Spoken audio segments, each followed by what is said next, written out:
Nunca invites a tu casa a alguien que vive de estas 3 mañas, porque abrirle la puerta es como dejar que la peste se siente en tu mesa. Número 1. El chismoso. El que habla mal de todos también te destrozará a ti.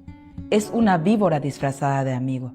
Hoy se arrastra a tu lado, mañana te envenena con su lengua. Su lealtad es tan falsa como su sonrisa. Número 2. El irrespetuoso.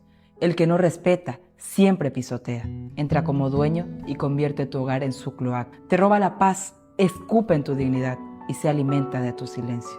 Con esa gente no se negocia, se corta de raíz. Número 3.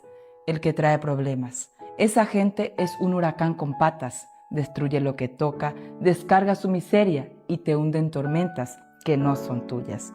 Si lo dejas entrar tarde o temprano, vivirás un infierno prestado. Protege tu hogar, cierra la puerta a la toxicidad.